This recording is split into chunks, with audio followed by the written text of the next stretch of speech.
Hello, I'm Jamila Musayeva, an international social etiquette consultant and author of etiquette books, Etiquette, the Least You Need to Know, and Afternoon Tea Etiquette. If you would like to order my books, you can do so directly on my website. I'll link it here as well in the description box below. They're available for international worldwide shipment. In today's video, I'll tell you about 7 traits of elegant women. What are the components that make a woman elegant? These are 7 major traits, but there are obviously a lot more to being an elegant woman. So the most important first trait of an elegant woman is being organized. What I mean by saying organized, it means that this woman has organized her time in her job, in her home, in her, skincare, self-care, fitness, whatever it might be. She's a very organized person. I would say you can interchangeably use the word organized and disciplined. So what makes a woman look elegant and have this aura of elegance about her is when she has properly organized her day. When you do things haphazardly here and there, you don't have any discipline and any focus and any organization in your day, in your week, in your month, you're never going to be able to uphold this image, this fitness, this health, this mental development, whatever it might be that you are aiming to develop in whatever field of life that you're trying to achieve higher results. So organization is very important, and in order to be organized, you have to be disciplined. So those two come together. I don't know if you're familiar with this book, but there was this book written, I think he was in the US Navy, and he wrote the book called Make Your Bed. So the essence of this book is that it all starts with making your bed every morning. When you can wake up and first do your bed, then you're ready to conquer the rest of the day. So with making of your bed, there comes the test of your willpower, of your discipline, of your organization, and that will trickle into other aspects of your life. So if you are able to be organized, say in your work, you'll be able to carry this organizational skill set to your fitness journey, to your love journey, to whatever it is that you are trying to work on. Organization is an essential trait of elegance. The second trait of an elegant woman is that they wear what suits them. Not what is trendy or what everyone else is wearing, but rather what is it that suits their body, their skin tone, their undertone, their physique, so their stature, their height, their proportions. Something that can look incredibly amazing on someone else might look completely disastrous on someone else depending on their proportions. Say, I mentioned this earlier in one of my Instagram posts as well. Something that can look very vulgar on one woman might look completely elegant and very sophisticated on another, again depending on the proportions. I'll use the example of an open v-neck or a décolleté dress. If someone has larger breasts, obviously that kind of a dress that is tight on their chest and open will reveal a lot more that might look inappropriate and vulgar, versus someone who has smaller breasts can wear it and still look very sophisticated and elegant. The same will go with the length of your skirt or anything that is super tight and fitting. So you have to find things that suit you, your basically just the physical compositions or proportions, but also they suit you in terms of who you are. So what is it that you represent? What is your lifestyle? What is your work and your career? Someone who is, say, in arts world might want to dress elegant, but in a different way, in a more artsy, in a more funky way, rather than someone who is, say, in a corporate world.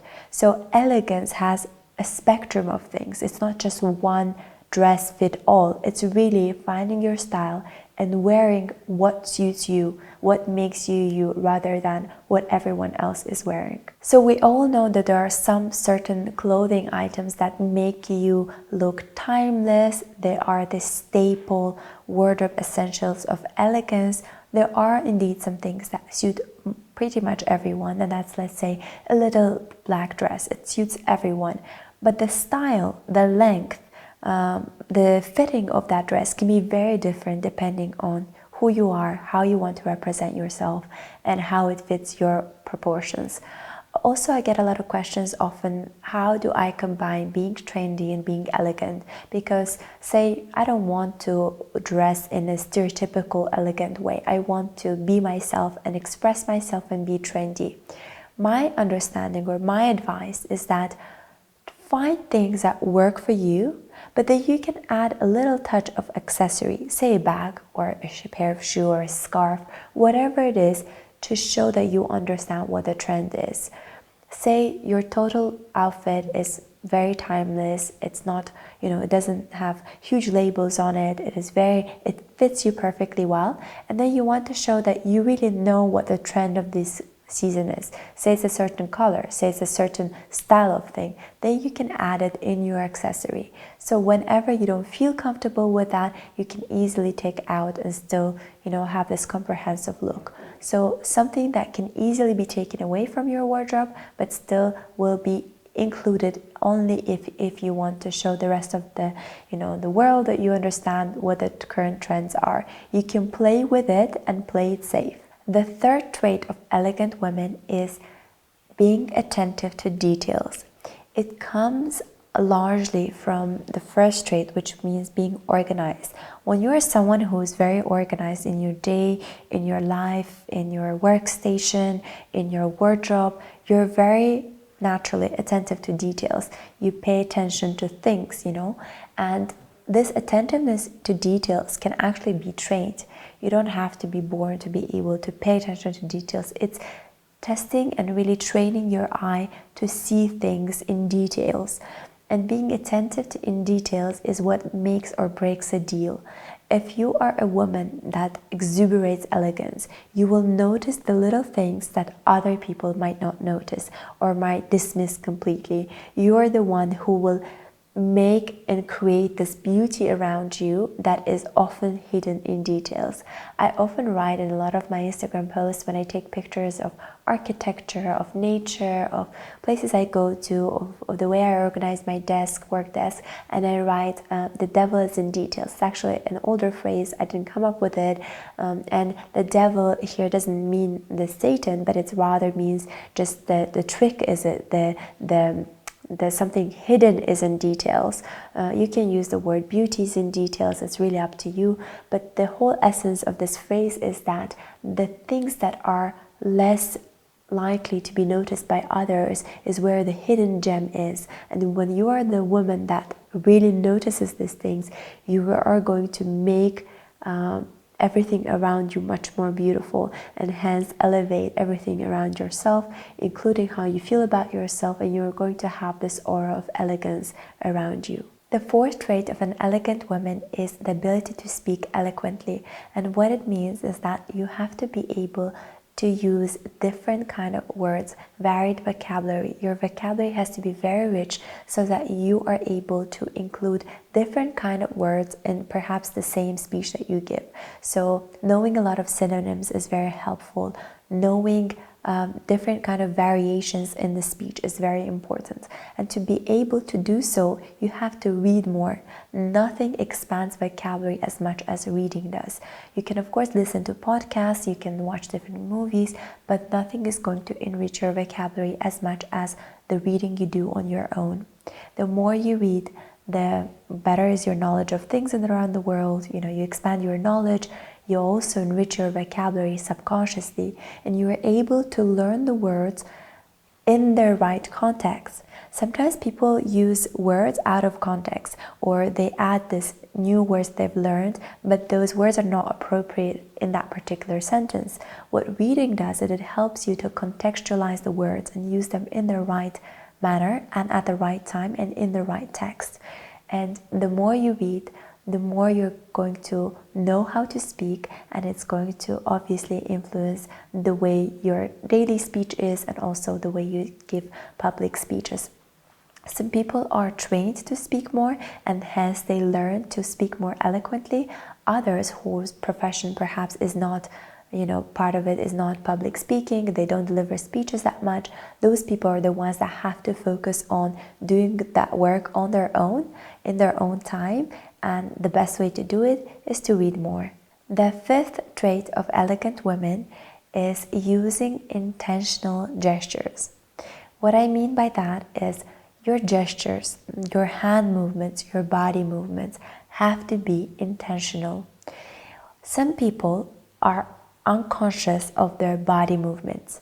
They have some poor body habits that they incorporate in their daily use and they're unaware of it. A good way to understand certain bad, say so to speak, parasite body movements is by filming yourself when you talk. Notice what are some things that you're doing that is obstructing the person listening to you from paying careful attention to you. Perhaps you have a certain leg twitch and hand twitch. You do something with your hands or your body or your face that distracts the person from listening to you. You're your own best judge.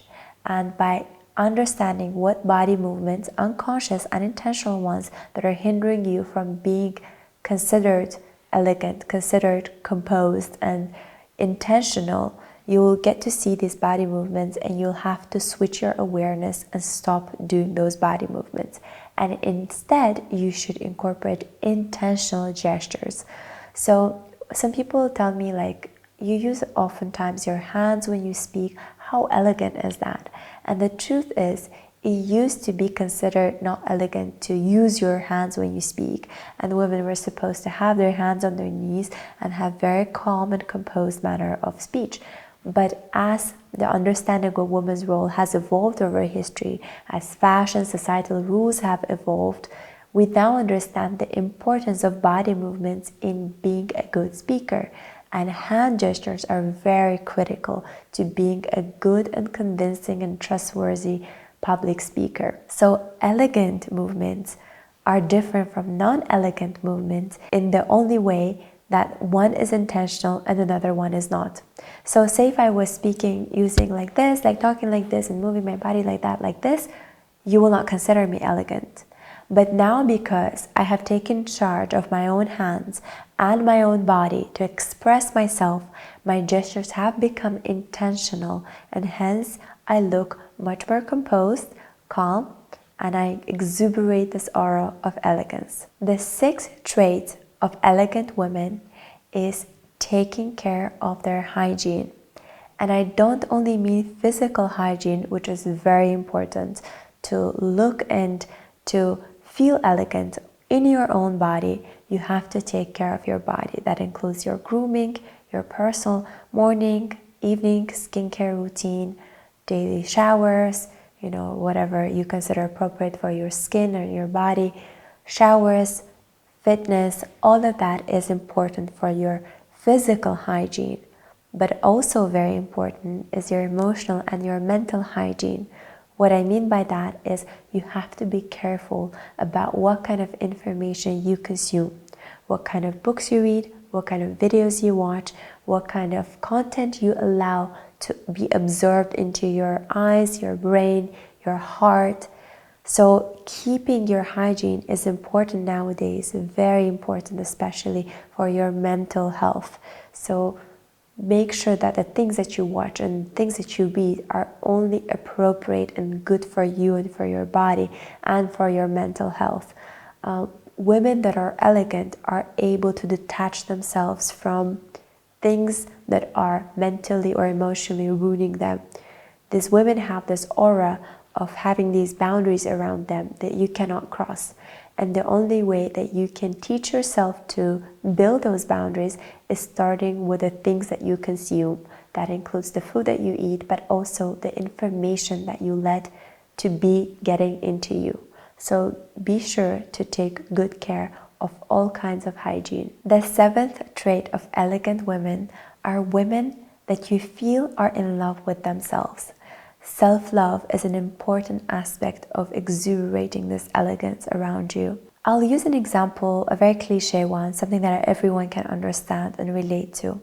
There are days when you are not looking your best.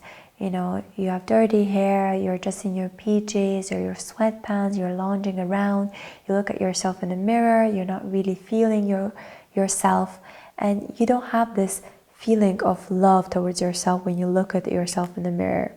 And then, you get a call and someone tells you, hey, there's a party we need to attend. I really need you to be there. Get ready. We have an hour to go. You get yourself into a shower, you do all these hygiene things, you take care of your hair, of your skin, you put a lotion on, you put a perfume on, you put your nice gown or a dress or whatever, sweatpant or a pantsuit on, whatever it is. It could be a sweatpant. Whatever it is that makes you feel good in your body, that makes you feel beautiful.